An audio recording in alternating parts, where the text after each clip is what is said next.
Good morning, ladies and gentlemen. Lovely to be here. My favorite slide, so nice and colorful. I think someday I'll just stop having charts, slides with several figures. I'll just have pretty squares of colors to tell a nice story about marketing and how society is actually decoded. I think this pretty much described how you can decode society these days. Okay, but this is not our topic today.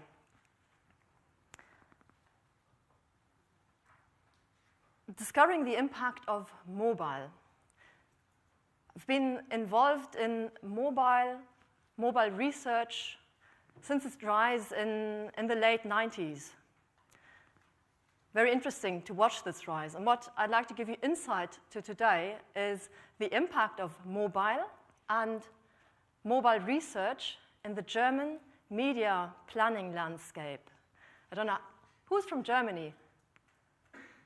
Yeah, quite a lot, but I think some who won't be familiar with the German media planning landscape. And I find it pretty interesting to see how media, or mobile media, find their way into these very traditional German systems. And I'd like to show you the impact of this today. To start with, this is the German situation, the situation of the German advertising market. So we talk about ads today. We see a big deal of net TV spendings, about a third. We see a big deal of print media spendings, that's all the blue area.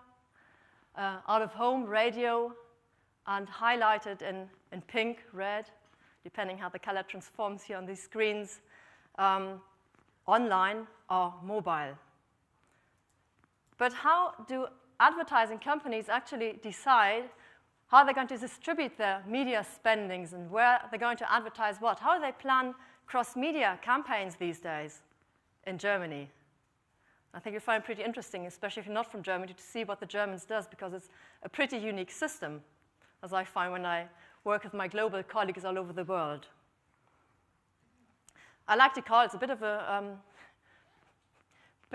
a wink, the strongest currency in the European Union, the German media planning currency. So what do we do in Germany? It's a bit of a joke, of course.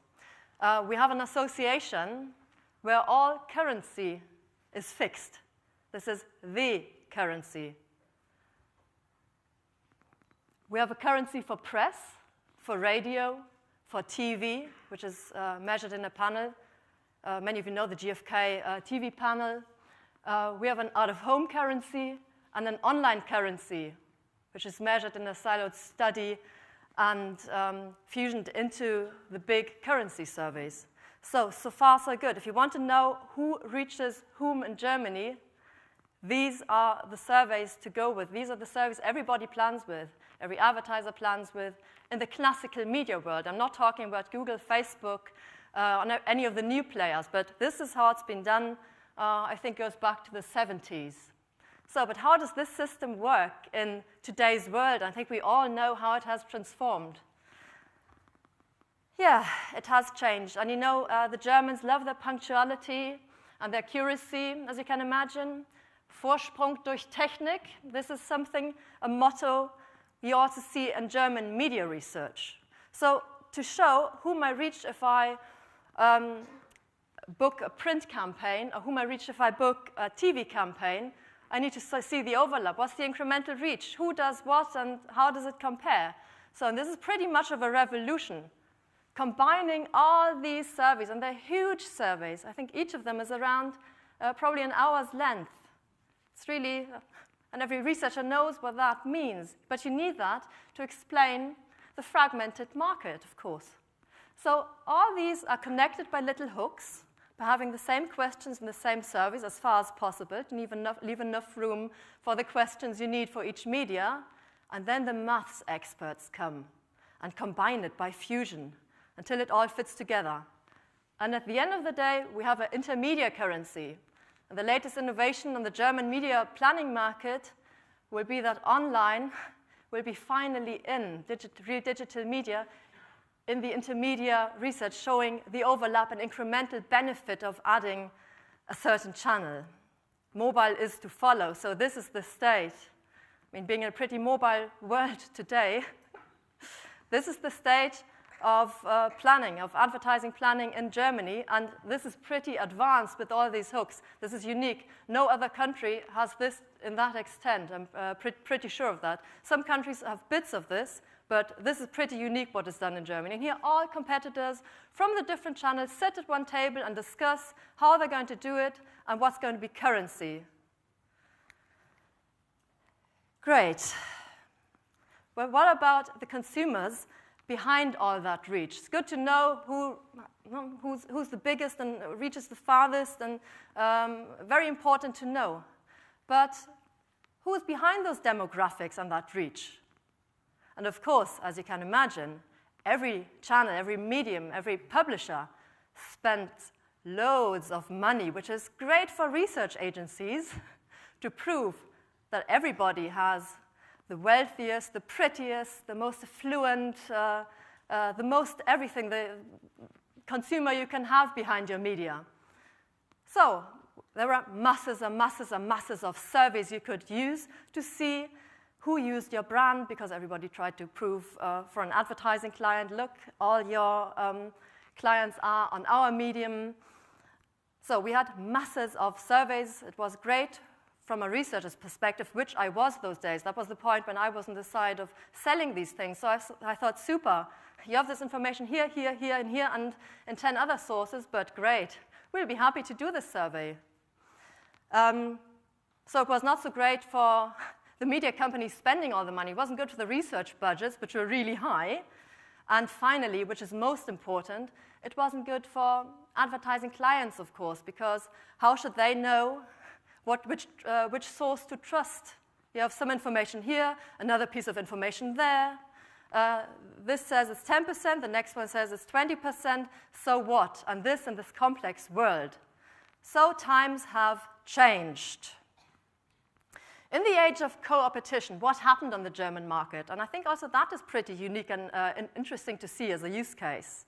In the age of co-opetition, just working together to explain this fragmented world of hybrid consumers, 4 big media companies, these are classic publishing houses in Germany with a multi-channel portfolio, but deriving from the classical world. This is Springer, I don't know if you know Bild, Gruner, Bauer Media Group, which I come from, the pretty multicolored chart at the beginning, which has a lot of consumer media, like Cosmopolitan or TV magazines, on different channels, of course, and Hubert Burda Media. So these 2 media companies founded together, and now it gets more unique, with 34 licensees for 32 advertising companies in Germany, together with the media agencies and market experts, help. They founded a big, big survey. Just seeing this slide, the input which came into this covers about 90% of the German advertising spending stakeholders. So anybody, the big money and the input for that is here from the advertising companies and agencies. So the big 4 publishing houses together with the market founded a big survey following one aim. Well, that's unique because usually we have various different aims on the way to the same aim. One big media planning survey to show what is behind the reach and who has the prettiest, nicest consumers who buy the most and are most influenceable by advertising. This is just a screenshot of our campaign. They started this 2 years ago, so once a year the survey is launched new. We're in the 2nd year now with this big project. The claim is the first market media survey which makes convergence, and not only meaning media convergence, but also market convergence. We have convergence, meanwhile, in almost every product or product category, because we're pretty far in the innovation process of the technology, information, and devices. So a survey about all people, all consumers, all media, all brands. So one for all to make convergence plannable and make the world a bit less complicated in our daily planning life. How do we do that? That's quite ambitious, as you can imagine. Anybody of you who's tried to discuss a questionnaire with one stakeholder, and I bet there's one or other who's been doing this in his job so far, knows what it means to make a questionnaire and get everybody involved happy, even sometimes if it's just two parties or the research agency and one client. So just imagine all those stakeholders with all those aims to get them to one questionnaire. All media channels, and we know how many media channels and media brands we have. It's massive. You could go on surveying for an hour to question all that in detail, and the detail you need to plan. All media channels, all markets. When we started doing something similar in the early 80s, we could do this with 20 markets, and we were fully able to explain the German world for anything which was relevant. Meanwhile, we have around 100 different market categories. Looking at the brands, we'll see this in a moment. 20 years ago or 30 years ago, 20 brands, 1,000 brands were perfect to explain everything which was relevant. Today, it's tripled. And finally, if you want to plan your campaigns properly, you need to know something about the people. You need to know which class are they from, how do they live, what attitude do they have to life and different things. So you need attitudes, you need lifestyles. And of course, many typologies, many famous typologies, like the Sinus typology in Germany, or neurotypologies, all these things modern marketing people need. So all this in this one survey. As you all know, and you're not the audience, I need to tell this, I think, who knows where he surfed or browsed yesterday? Most of us aren't able to tell. It's hard enough to know what we bought and why we bought it. So, of course, this survey is not only about convergent markets, it's also very convergent in its methodology. It's a combination which is done between classical surveying, so we have a big, big questionnaire with everything you have to ask, and household books where people have to mark out what they bought, when they bought it, and all the media package, be it desktop, mobile, tablet, all that is measured technically because it's hardly possible to question these things in a normal questionnaire these days.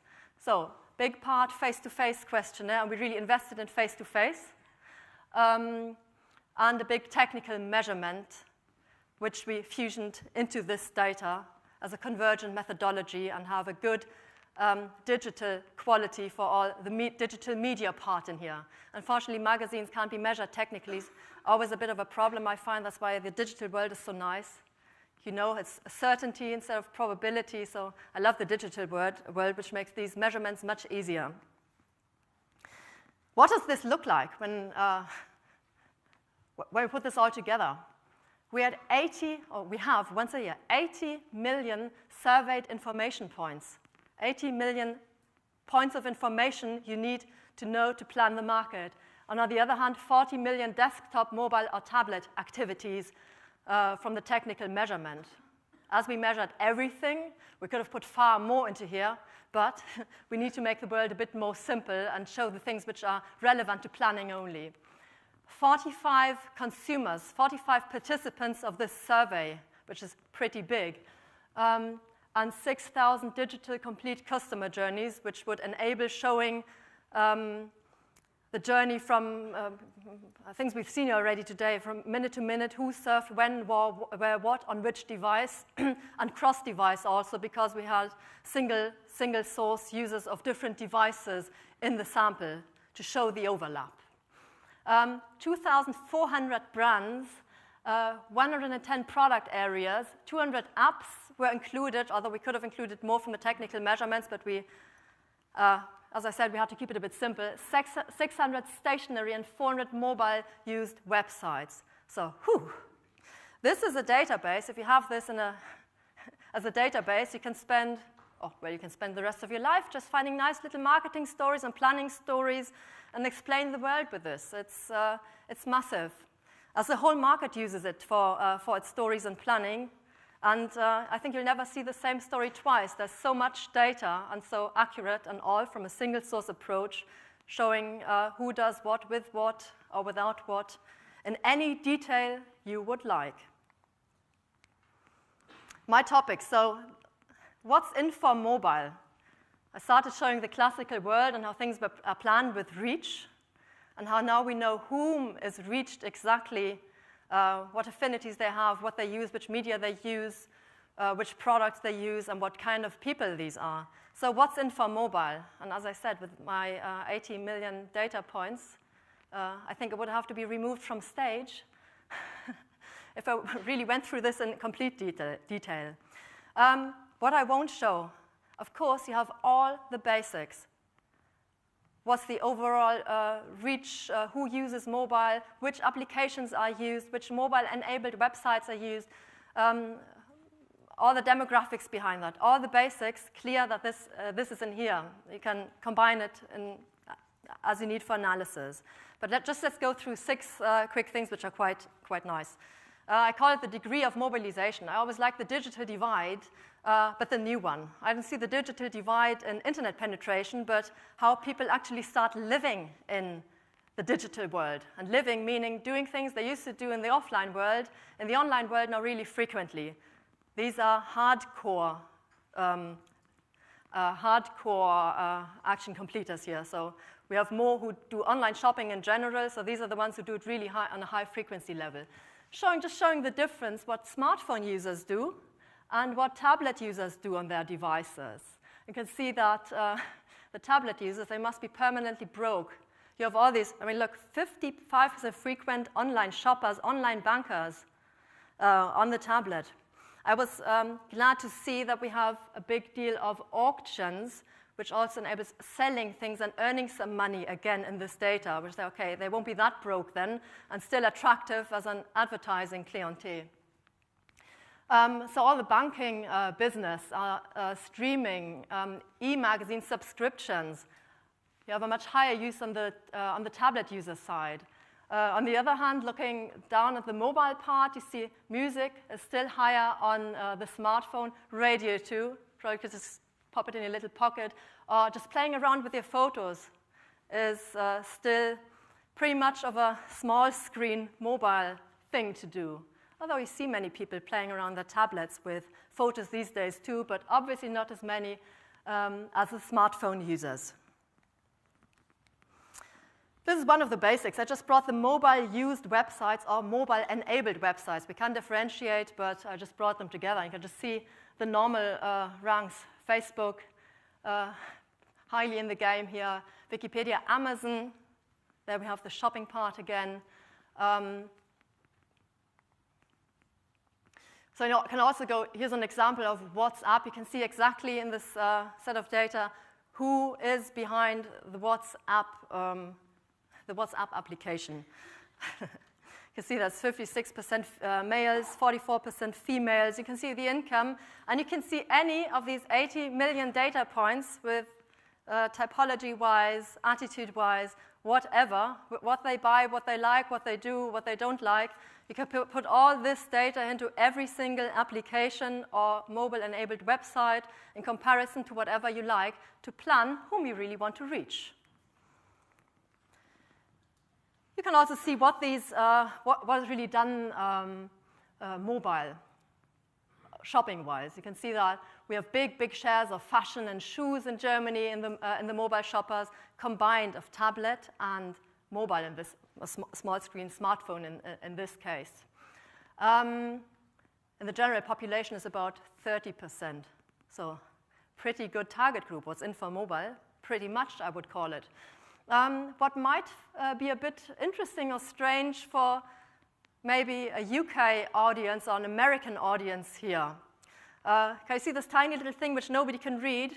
That's online food shopping in Germany. It's one of the markets, the tiny little 4%. And that's much more, of course, than in the general population, but still tiny little 4%. I wonder when this market is going to develop, when we will have offers on the German market like we have in the UK market already. The figure is higher there. So what's in for mobile? what does mobile really do in an advertising plan? By whom do I reach? Do I just get the people I would have reached anyway, so I could just spare mobile and leave my budget in some other channel? And you can see the incremental reach. Oh, look, there's a bit, I think you can't see, there's a 1 behind, 1 in front of the million. I just took one example. You can do this you can do it aggregated for all mobile offers or choose single offers to plan. Here's one example. This is a German TV magazine to see what's on in the TV tonight if you watch TV. And you can see which channel adds if you want to book a cross-media campaign. You can see what the magazine channel does, what the pure online channel does, what the mobile does, and what an app actually does, which is a revolution because so far we had ideas of how it could be and what I should add. But now you know everything. And going one step further, you can even see if it's worth adding in that channel. If you increase your target group quality by adding mobile, which I can clearly answer with yes by almost all offers I have seen so far. This is pretty new data. It came out last Thursday, so we're just in it. And everything we've seen so far is pretty interesting because you see you get a pretty affluent add to your target. We see it, for example, in the net income, especially with the app. So it's a clear rise directed to mobile. So I think this is really good to see what impact mobile has and can have if you manage to prove its effectiveness in the German overall media planning processes, when you get this transparency into it and really show what it does and doesn't do. And there are many, many more examples. Any other learnings? With this methodology, you get many, many learnings. Not only for mobile, but in general about life. I was pretty surprised. You see things you don't really want to see, but it's always fun looking at this data. You see that you live in a crazy world, that females in Germany love football, and males shop shoes. I think that's pretty weird, but gentlemen, ladies, gentlemen, some things never change because once these men are married, I don't know what happens to the females, but once these males are married, the figure goes down again, and I didn't bring it with me, but the figure of females buying shoes for their husbands rises. So some things never change. There are additional interesting facts you see. It makes you wonder because you know everything about these people. It's all single source. It also makes you wonder, what are all these married males doing on the dating sites, which you see from the mobile tracking? It really makes you wonder, but Germany is very strict with data protection, so we don't need to fear, the Germans don't need to fear anything with 45,000 people's behavior being revealed. And I also saw that it's not much different with the female married respondents either. So we'll just never put this data into our tools, and we think it's not relevant for media planning anyway. All of this data, this is updated once a year. Lots of it is available for free on bestforplanning.de. I nearly said .com, but it's .de. Lots of things, if you want to know about the German population, you can just look it up and count it for free. And of course, the licensees have big packages with far more data in it. So if you ever wonder about anything in Germany, feel free to visit us on our websites. If you have any questions about this survey, feel free to get in touch with me in the networking break or at any later point. Thank you very much. I do hope you enjoyed this little introduction to the German media planning market, which is pretty complicated, especially, I think, also for the people who are in it. And I found it interesting to see how new media, like mobile, rise in these systems. And I think it's about time that they do, and happy to have these figures now. My favorite slide. Thank you very much, ladies and gentlemen. That was great. So we'll take some questions and request. If you ask a question, Please state your name and your affiliation. That would be very helpful and interesting. Questions right here in the front, please. I'll bring you my mic. Thank you. Hi, colleague from Finland, from Gislo, and I want to thank you first of all for the presentation, and then I would like to ask that how are you tracking the data points with offline environment, like outdoor advertising and prints and magazines? Are you tracking that the data points with them? Thanks. There are many experiments with that. This is nothing we, as I'm from the print league, of course, the print and online and mobile league. There are many experiments doing this with GPS. I think many things could be developed. And this is something not done in this survey, but done in the big media association survey with tracking and, with tracking software, with GPS. And thank goodness it is pretty accurate these days, which it wasn't many years before. The wine question. Yes, again. Sorry. I can give you some data about wine, all brands you like. There's no wine, but or just give him a bottle of wine, it's best. Danke, Catherin, for explaining the German media planning environment, also the big effort that was done to get all this data together. You explained the stakeholders that participated and made this possible.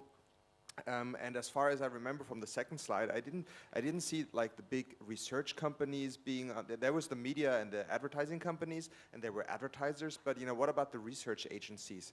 Weren't they participating in methodology or supporting it? Or the TV stations, what about them? TV stations, we have licensee partners. So it is, we have one of the big licensee partners. They give their input too, of course. And so do the research agencies. I just didn't put them, what a thing to do. I'm sorry, they should have been on there. The big companies are involved in these. It's usually the very big companies involved. This is Ipsos, this is GfK, Kantar, and some media specialists on the German market. Often companies, because it's a face-to-face field, and we don't have many of these fields of researchers going around doing things face-to-face to get the accuracy of a 1.5 hours interview or something. So it's mostly research institutes which have been doing this for many years, back to the 70s, the market media agencies. The Germans like accuracy, as you know, and we have many rules how this is done. This appears a bit weird sometimes to players of the digital world, what is done to get this accuracy, but these institutes are still involved, and they're mostly the big ones. I had a question, which was, I noticed in the tablet versus phone users that the top 3 topics on both sides were very transactional. So I was surprised to see that it wasn't as much content creation or content consumption as we assume tablets to be used for. On both sides, it was online shopping, online banking. Oh, I didn't bring everything. I just brought a few examples because you would have had to give me some more presentation time for that, but we have. I'm sure Jens will talk to you about sponsoring the next event.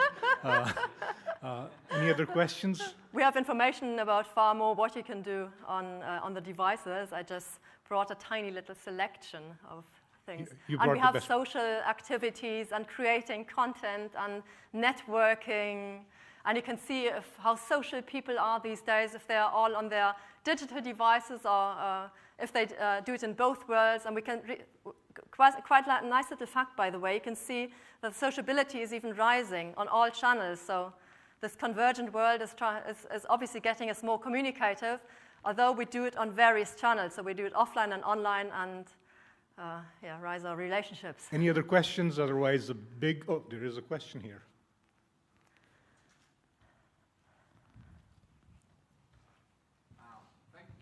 Well, yeah, thanks. Thank you. Didn't quite get the digital measuring thing. Do you measure, or did this study measuring sample-based web and mobile visiting, or is it user-based? Do you measure? Panel-based. It's panel-based. So you get all the information. We get all the information from one respondent optimally on all devices he uses. I mean, that's a researcher's dream, of course. All information, single source from all devices he has. That's my perfect world. Because I lately saw a presentation about quite a similar study in Germany, and they measure real users, but they can only measure the users if the website is cooperating with them. So they underestimated Facebook and Google because they didn't cooperate with this study. That means they underestimated 80% of the traffic. So you did get all the Facebook and Google we did get, that's why you had them in here. We did get all of these. That's, from research point of view, that's really a big deal of work, because the other way it's easy. You can just track it. Here you have to allocate everything to the right place and work with all the URLs and everything to get it into place. It is more work, but it's more accurate, I find. But of course, I think the other version leads to success too. There are many ways to roam, but this is nice because you can see the complete customer journey, which I find attractive. Thank you. You're welcome. Thank you for the question. Great. Thank you so much. Catherin Hiller, everybody.